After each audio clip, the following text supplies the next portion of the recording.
What's the meaning of adventurism?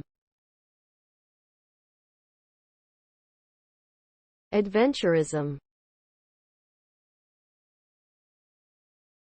Adventurism. Adventurism. Adventurism. Adventurism. Adventurism refers to a behavior that involves taking unnecessary risks or engaging in dangerous activities without properly considering the potential consequences.